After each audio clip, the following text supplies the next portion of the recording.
tutoriel transformation digitale des TPE-PME, par quoi commencer. Alors juste un petit sondage avant de commencer pour savoir qui est dans la salle. Est-ce qu'il y a des TPE? Levez la main les TPE. Ouais. Ok. Les PME? Ok. Très bien, merci. Alors les questions, voilà, vous pourrez poser vos questions à la fin du tutoriel. On vous laissera un petit moment pour rester dans les 20 minutes.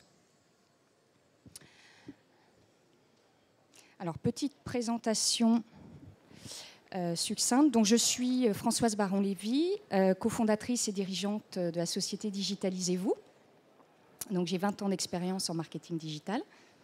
Et donc, je suis Bernard Philippe, cofondateur de Digitalisez-vous. J'ai 30 ans d'expérience en marketing digital et un peu plus de cheveux blancs. Et ce qu'on va vous présenter est le résultat de tout ce qu'on a accumulé au cours de nos expériences respectives.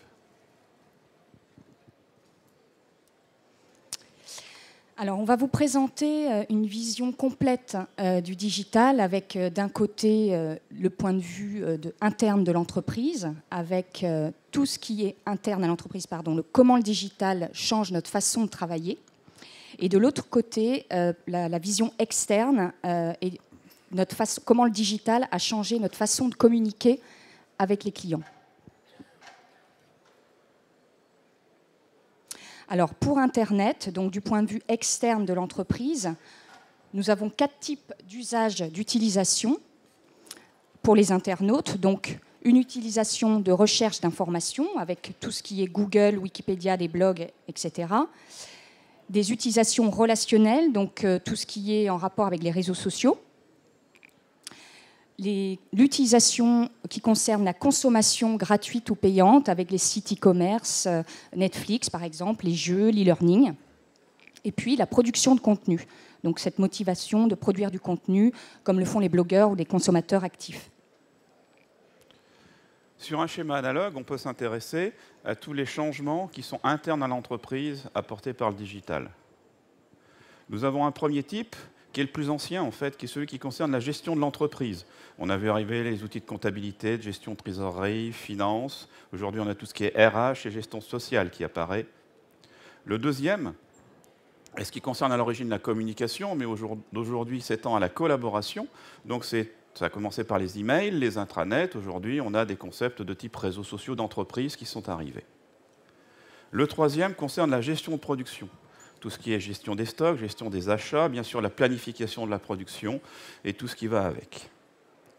Enfin, le quatrième, c'est celui qui concerne la gestion de la relation client, les outils dédiés à l'entreprise, donc tout ce qui est historisation des échanges avec les prospects et clients, de leurs achats et tout ce que ça permet derrière. Alors, interne, externe, donc production ou Internet, qu'est-ce qui les relie? Qu'est-ce qui relie cette vision globale, complète du digital? Eh bien, c'est vous, ce sont les hommes et les femmes qui les utilisent, ce sont les usages qu'ils en font. Et donc, c'est l'usage qui transforme la relation de l'entreprise avec ses clients, et ce sont les usages qui transforment également le fonctionnement de l'entreprise. Et donc, la transformation digitale passe par les usages automatiquement. Et c'est là, justement, que se joue l'enjeu, les bénéfices et l'approche du projet digital. Donc, la transformation digitale passe par les usages. On le voit ici sur un exemple concret dans les restaurants McDonald's que vous connaissez tous, où là, on a eu un remplacement donc, des caisses enregistreuses de paiement et de commandes physiques par des écrans.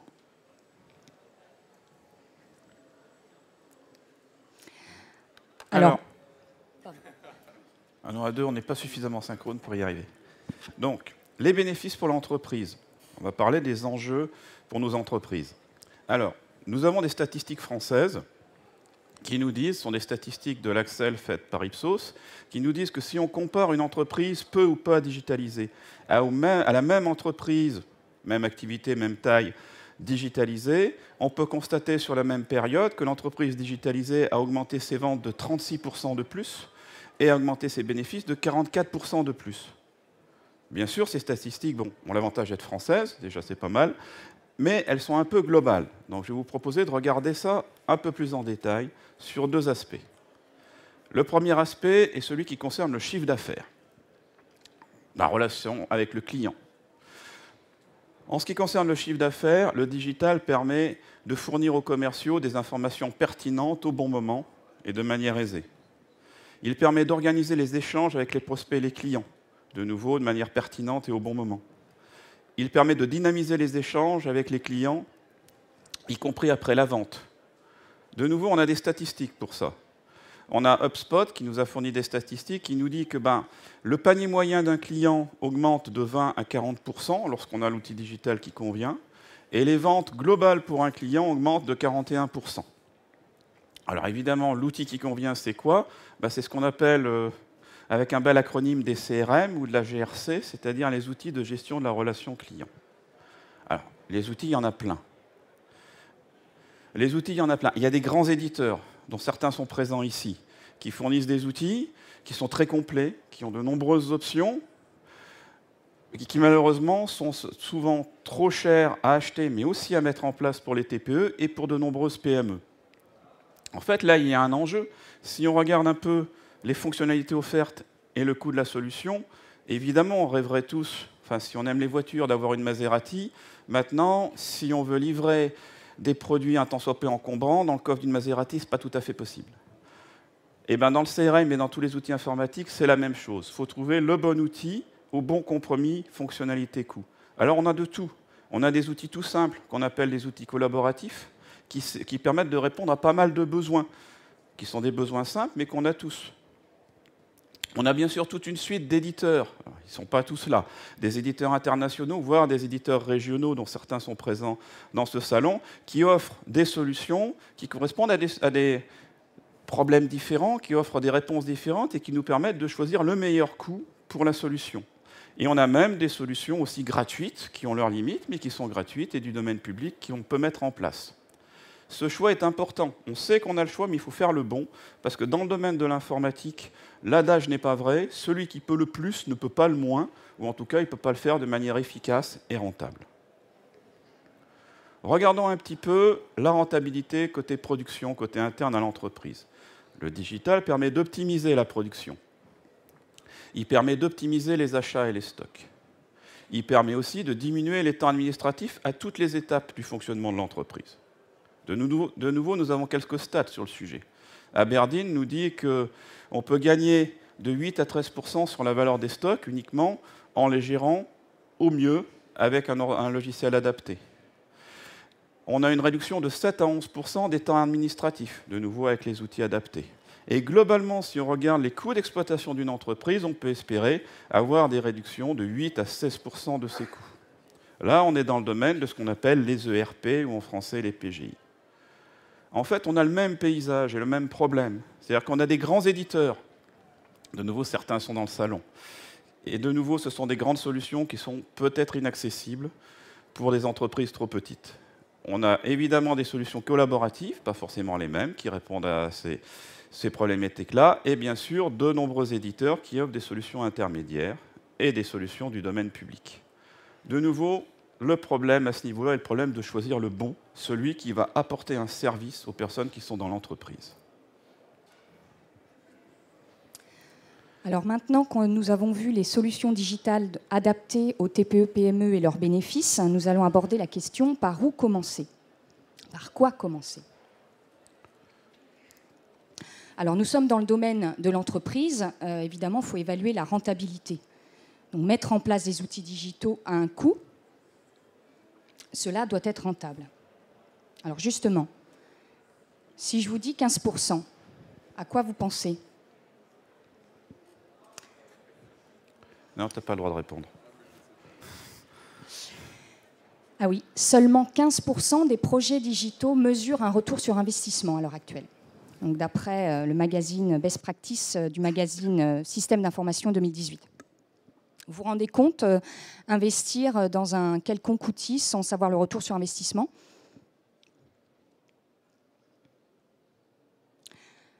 Alors, pardon. Sans cette connaissance, en fait, du retour sur investissement, la digitalisation est un coût supplémentaire, un coût additionnel. En tout cas, il est vu comme ça. Donc, c'est un vrai problème. Et du coup, le projet n'avance pas. Alors, justement, Pourquoi sachant que c'est évident, logique de connaître le retour sur investissement d'un projet digital, pourquoi peu le font? Donc, d'après une étude, les véritables gains d'une transformation digitale viennent de deux types. Donc, des gains tangibles, donc connus de l'entreprise en général par la comptabilité. Donc, il s'agit par exemple de la gestion des stocks. Si je réduis les stocks, je vois directement dans ma comptabilité le résultat. Donc ça, ce sont des gains tangibles calculés directement par la comptabilité de l'entreprise. Et l'entreprise a déjà l'habitude de faire cela. Et de l'autre côté, on a les gains intangibles. Et là, c'est beaucoup plus spécifique et beaucoup plus rare à mesurer. Et les entreprises n'ont pas l'habitude de le faire. Donc les gains intangibles, il s'agit par exemple du temps perdu à rechercher une information, le temps perdu à répéter une tâche, combien de prospects perdus en raison d'une absence sur Internet. On l'a vu tout à l'heure, les 4 motivations, les 4 usages Internet. Une absence sur les réseaux sociaux. Combien ça me coûte? Donc tout ça, ce sont des gains intangibles et c'est vraiment spécifique. Et pourtant, ce sont ces gains intangibles qui font la rentabilité d'une transformation digitale par les usages, justement. Donc ces gains intangibles représentent la plus grande partie des gains d'une transformation digitale. Et la clé de la mesure de cette rentabilité est donc dans la capacité à mesurer ces gains intangibles. Et donc, il faut une méthode d'évaluation adaptée pour cela. C'est ce qu'on va vous présenter. Donc, comment on évalue cette rentabilité? On a 5 étapes. La première, c'est d'identifier les bénéfices attendus au regard des usages actuels. Par exemple, Frédéric, commercial, dans une PME, n'a pas accès à l'information client quand il est en mobilité. Et donc, ça pénalise ses ventes. Donc, le bénéfice attendu ici est d'avoir accès directement à l'information du client quand il est en dehors de l'entreprise. Autre exemple, Marc, responsable production, a besoin d'avoir un accès rapide, complet et mis à jour des informations avant le lancement d'une production. Donc le bénéfice attendu est d'avoir accès à cette information complète, mise à jour régulièrement, synchronisée, etc. Étape 2, c'est de définir les indicateurs de mesure, très important, les indicateurs de mesure des bénéfices. Donc, par exemple, pour Frédéric le commercial, ça va être le nombre de prospects. Ça peut être également le temps passé, le taux d'erreur lors de recopies. Étape 3, il faut estimer les résultats en croisant les données de l'entreprise avec celles du marché. Donc celle de la concurrence de son secteur, enfin les entreprises de son secteur ou d'une entreprise analogue. Étape 4, c'est de mesurer les bénéfices, donc en projetant des objectifs concrets, par exemple le nombre de prospects gagnés, le temps gagné, le temps passé, un certain nombre de prospects en plus par semaine, plus clairement, un certain nombre d'heures gagnées en lançant la production à tel moment. Et l'étape 4, évidemment, c'est de traduire ces bénéfices en enjeux financiers, donc de traduire ces bénéfices de temps passé, de nombre de prospects en argent. Tout cela, bien sûr, en allant à l'essentiel. Il ne s'agit pas de rentrer dans une usine à gaz. Alors, on a vu... Ah non, c'est bon, j'ai ce qu'il faut. Pardon. On a vu que le digital, potentiellement, quand on regardait autour de nous, avait des bénéfices. On a vu qu'on avait le choix. On a un problème de choix. Et le mauvais choix aura peut-être le mauvais prix et pas le bon résultat. On a vu qu'on pouvait calculer un retour sur investissement potentiel. Donc maintenant, on se dit, comment je fais pour choisir le bon outil et comment je fais pour le mettre en place? Comment faire pour réussir son projet digital? Alors, un nouveau chiffre, 70%. Ce n'est pas le ROI. Désolé. 70%, c'est 70% des projets digitaux échouent, c'est-à-dire n'atteignent pas leurs objectifs. Finalement, n'atteignent pas le retour sur investissement attendu. C'est important. Quand on est une TPE ou une PME, un projet digital qui échoue, ce sont des gens démotivés, c'est des gains qui ne sont pas obtenus, bref, ce sont des conséquences sur de nombreuses années. Mais il y a une raison à ça. C'est une démarche spécifique. Ce n'est pas le métier de l'entreprise de mettre en place un outil digital. C'est le métier de certaines entreprises, mais en général de pas celles qui achètent l'outil. Donc la question, ce qu'on va vous donner là, c'est quelles sont les clés pour faire une bonne démarche. Premier ensemble de clés, c'est respecter des conditions de réussite. On a de la chance, il y a eu plein d'études sur le sujet, dont une qui a regardé 50 000 projets digitaux sur 3 années, de toute taille. Ils nous ont sorti une série de conditions de réussite. La première, la plus importante, c'est l'implication du dirigeant. C'est le pilote. Ça nous fait 19%. La deuxième, c'est l'implication de l'équipe qui va mettre en place l'outil. Donc je parle des gens qui travaillent dans l'entreprise, qui vont être en charge de mettre en place l'outil pour les autres, et de leur capacité à travailler ensemble dans ce cadre qui n'est plus leur métier habituel. C'est un cadre différent, c'est un projet, 15%. L'implication des futurs utilisateurs. Il ne faut pas qu'ils soient simplement en attente d'un futur outil qui arrive dans 3 mois. Il faut qu'ils vraiment l'attendent de manière positive, 15% de plus. On en est à 49%. Je rajoute la connaissance des métiers de l'entreprise, c'est-à-dire qu'il faut que le prestataire qui vous accompagne connaisse ses métiers. Et là, on a 64%, on a plus de la moitié des critères qui ne sont pas des critères techniques. 64% dépend de l'homme. Ça me rappelle l'exemple classique du dirigeant qui va acheter un CRM parce qu'il a vu un CRM chez son confrère, qui va le faire installer, former ses gens, et 3 mois après, se demander pourquoi ils ne s'en servent pas. Il aura juste ignoré à peu près les 64% présents. Derrière, choisir des outils standards. Ce n'est pas si important que ça quand même dans les critères de réussite, 8%. Ensuite, faire une relation progressive, c'est ce qu'on peut appeler les méthodes agiles au jour d'aujourd'hui. Enfin, toujours penser à l'optimisation. L'outil, il n'est pas là pour se faire plaisir, il est là pour servir les usages de l'entreprise. Et partager la démarche depuis le début pour que tout le monde avance dans le même sens. À ces conditions de réussite, on va rajouter des principes de réussite. Pardon. Ces principes de réussite, il y en a 3. D'abord, c'est un projet d'entreprise. On va changer comment fonctionne l'entreprise. C'est comme ça qu'il va y avoir un retour sur investissement. Ce n'est donc pas un outil informatique qu'on met en place. Il faut penser utilisation. Ce qui fait le bénéfice, c'est qu'on s'en sert. Ce n'est pas qu'il y a une fonctionnalité que personne n'utilise. Et enfin, il faut se dire que l'indicateur de la réussite du succès du projet, c'est l'usage.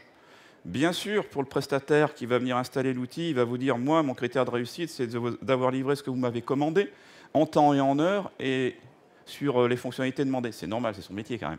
Mais vous, ce n'est pas ça la réussite. La réussite, c'est que vos gens se servent de l'outil et que vous voyez arriver le retour sur investissement.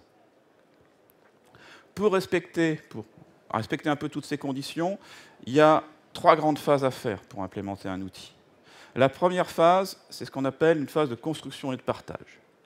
La deuxième, c'est la traditionnelle, c'est là où on implémente l'outil et on transforme les usages.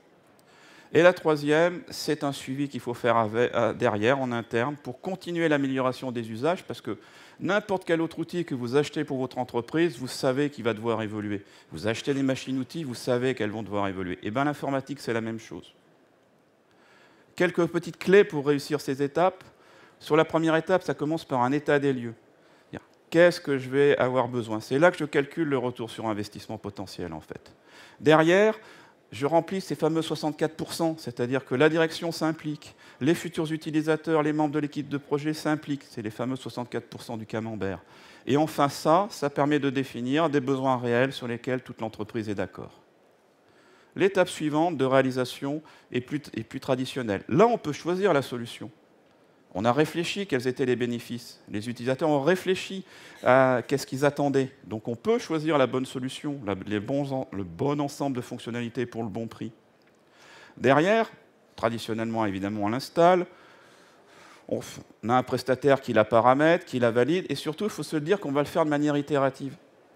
On ne peut pas tomber juste pile poil la première fois. Il faut se dire, je vais commencer simple, et puis après, je refais une deuxième fois pour aller un peu plus loin. Je serai d'autant plus pertinent. C'est ce que nous ont apporté les méthodes agiles. Une fois que le système est en place, ce n'est pas fini. Bien sûr, il faut former les utilisateurs. C'est évident. Mais la formation ne suffit pas. Ce n'est pas parce qu'ils savent quelle information mettre dans quelle case, qu'ils savent quand et pourquoi. C'est ce qu'on appelle favoriser l'usage. Et une fois que l'utilisateur a une intelligence face à l'outil dans les usages du quotidien, là, les bénéfices arrivent et on peut les mesurer. Le retour sur investissement se concrétise. Évidemment, tout ne sera pas parfait. Et puis, il faut se dire que l'entreprise avance. évidemment, et que donc derrière, l'entreprise devra avoir la possibilité d'améliorer ses usages. Je ne dis pas qu'il faut rappeler le prestataire tous les 3 mois. Je dis qu'en tant qu'entreprise, je dois avoir la capacité de continuer à m'améliorer grâce à ce nouvel outil. Voilà. Alors, on a parlé retour sur investissement. Il faut quand même de l'argent pour acheter. Donc, un petit slide sur les aides financières. Dans la région, on a la chance d'en avoir. Pour les PME, les TPE-PME, bon, le slide est centré là-dessus, c'était le sujet.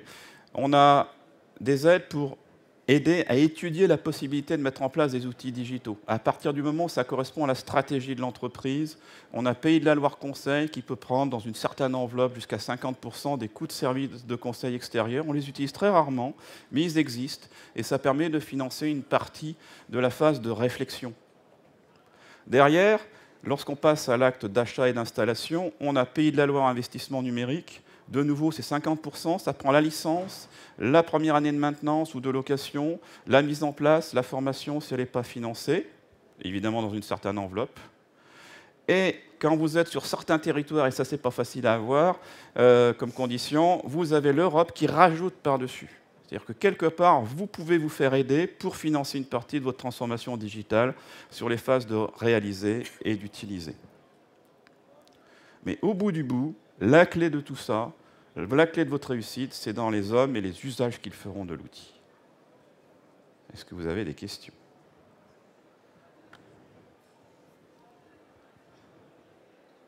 Oui? Est-ce que vous pouvez vous lever? C'est une consigne que j'ai eue de l'organisation.